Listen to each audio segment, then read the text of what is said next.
Rewatching Sex and the City, we can't help but wonder, is it even possible to live like Carrie Bradshaw nowadays? Carrie, Samantha, Charlotte, and Miranda's stories were all aspirational to varying degrees. But of the core four, Carrie's life, especially in the beginning, seemed to be the most relatable to so many of us who feel like we don't quite have everything figured out yet. It's interesting to imagine how things might be different for Carrie if she was on the struggle bus with us now. 28 through 33 is like, kill me. And then 34, yep, that's good. So let's take a look at 4 major areas of Carrie's life to see how things have changed. Wow, that sounds better than anything I've done in the past 8 years. Oh, I'm sure that's not true. No, it is. One major up and down Carrie does seem to have in common with us, at least sometimes, is her issues with money and her job. While her friends are all high-powered in quote-unquote real jobs, Carrie is trying to make ends meet with her newspaper column. And for the most part, she does. And this is where her path begins to diverge from her Millennial and Gen Z counterparts. And that's when you realize that the book you've been writing in your head is never actually going to be a book. So you stop. Carrie might not have always felt totally proud of her work. She's shiny haired, style section, and I'm, the sex column they run next to ads for penile implants. But at the end of the day, she enjoyed the freedom to seemingly write about pretty much whatever she wanted for a once-a-week column, and get paid not only a living wage, but enough to live in Manhattan. As the internet age boomed, it seemed at first to be making creative careers like writing more accessible. But many quickly found that the reality was quite different. I can no longer afford to work for free. I'm so sorry to lose you. I was just gonna start you manning our Twitter. You have just the quippy voice for that. Not only did pay go down, writers were also expected to write more, with an increasing focus on driving clicks by any means necessary, rather than creating genuinely engaging articles or books. I want you to come on board and write celebrity tweets. You're a ghostwriter. It's the same as writing a book. They're just a lot shorter and more people read them.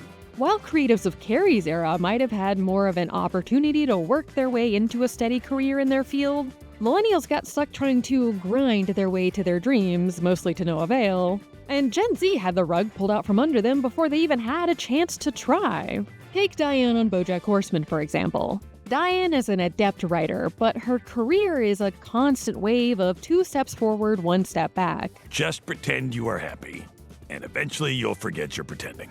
Maybe you're right. I just need to stop complaining and work harder. She is immensely creative, and her skill as a writer is clear to everyone around her. But she still gets stuck ghostwriting other people's Twitter accounts while struggling to be able to create the work she really wants to do. Of course, Diane was written to be a much more realistic look at the struggles of a writer, while Carrie's always upward trajectory was deliberately aspirational. But their different paths also do correctly mirror the change in feeling around how accessible these kinds of creative careers were in their different eras. Connected to that career freedom was also a sense of financial freedom. Part of what was so aspirational about Carrie's life was that it seemed quite free. She could set her own hours, buy the things she wanted, and enjoy her life. She seemed to have a lot of free time to do whatever she wanted, meeting friends for brunch and going out to parties, working to live rather than living to work. And while her shopping habit absolutely did cause her some problems, I spent $40,000 on shoes and I have no place to live? She was generally able to get by just fine on her own. Carrie lived the dream of having your own place in a city you love without breaking the bank or you constantly worrying about if you're going to be able to stay. I am officially, terms and conditions, bada bing, bada boom, I'm doing deliveries. As we've discussed previously, the ability to access this kind of life has become even more difficult, both for millennials entering the workforce post-Great Recession and Gen Z doing the same post-COVID. The basic credit tiers are excellent, good, poor, bad. This is easy. It's all the way at the bottom. A modern Carrie would likely be forced to live with roommates. And instead of shopping on Fifth Avenue to fill her dazzling closet, she might be stuck hoping she can find a deal thrifting or buying drop-shipped clothes that fall apart after one wear. She could try to use the influencer ecosystem to her advantage, as so many creatives have to do these days, whether they want to or not. Carrie's clothes and shoes became iconic for being weird as often as they were great. It's possible she could have carved out a niche for herself in the online fashion world. But given how things often went for her when she did try to put herself in the spotlight, it might not have gone as seamlessly as we might imagine. While Carrie's job, clothes, and apartment were all certainly aspirational in their own ways, what we really loved the show for was its relationships. And that's yet another area that would likely be quite different for a modern Carrie. We might not be able to have Carrie's lifestyle, but we can at least make sure we're enjoying some tasty, healthy food thanks to Green Chef. Fall is the perfect time to reset and refocus, from planning for the end of the year to getting back into healthy habits. Green Chef, the #1 meal kit for clean eating, is here to make your journey so much easier.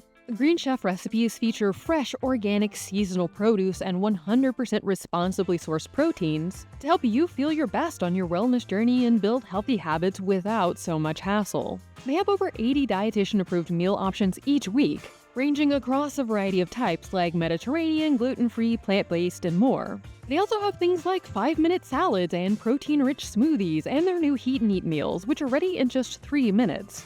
Green Chef has something for every part of your day and your journey, and you can adjust your plan each week to fit your own mood and schedule. I love that Green Chef helps me eat healthy without requiring that I spend a lot of time in the kitchen. With their kits, I can have a tasty, healthy meal ready to go in like 30 minutes. This sweet and spicy orange cauliflower bowl, for example, comes together so easily and tastes great. Support the take and make this fall your healthiest yet with Green Chef. Head to greenchef.com/50thetake and use code 50thetake to get 50% off your first month, then 20% off for 2 months with free shipping. That's code 50thetake at greenchef.com/50thetake. Carrie's dating life was always a little chaotic, but even though she spent a lot of time hung up on her 2 great loves, she did also date a variety of men. In Carrie's era, before the apps popped up and took over, most people met their partners out and about or through mutual friends. This definitely led to some issues, but it also meant she got to have a lot of different experiences with a lot of different people, who opened her up to new things and even made her question parts of herself. So flaws can be good. Flaws are the best part. Now with the prevalence of app-based dating, everyone is essentially marketing themselves before they ever even meet. And the disconnect of first engaging with someone through an app interface also means it's easier to pass up someone you could have liked just because their marketing didn't align directly with your idea of who you should be dating in the 4 seconds you were looking at their profile. Not to mention having to worry that they're just straight up lying about everything. Then there's the flip side, where even when you are open to new experiences, and even if you do try to go out and meet people in the real world, it can all feel just as frustrating. The point is, you are single. You are very single. You are so single, a tumbleweed just rolled out your...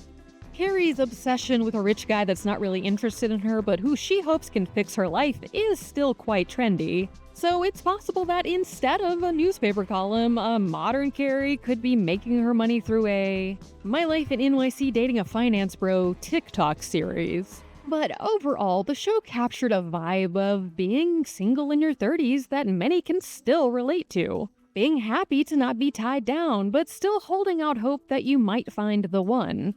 Or at least a one that you're happy to spend the rest of your life with. While the more chaotic parts of her romantic life were what she often got the most flack over from her friends and the audience, it's actually probably one of the most realistic parts. And the thing that's most similar between then and now. But of course, the most important and aspirational part of Carrie Bradshaw's life was her friendships. The tight-knit, always there for each other relationships of the core four was the driving force behind Sex and the City. It's hard to find people who will love you no matter what.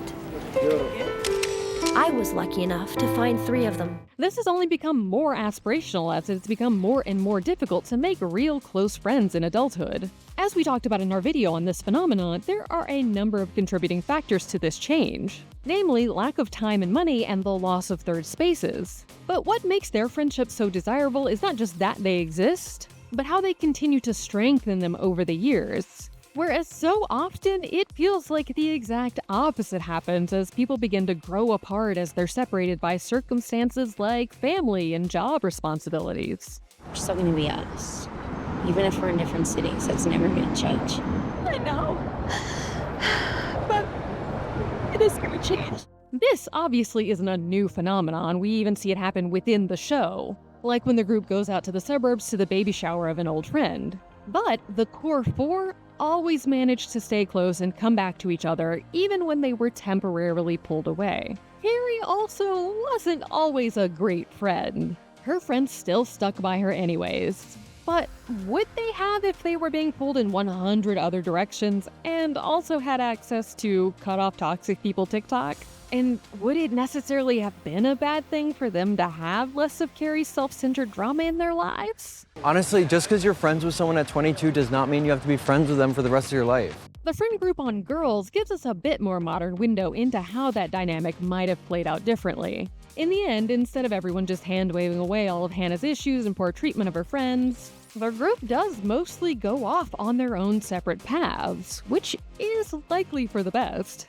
We cannot be in the same room without one of us making it completely and entirely about ourselves. In this instance, in particular, it happens to be Hannah.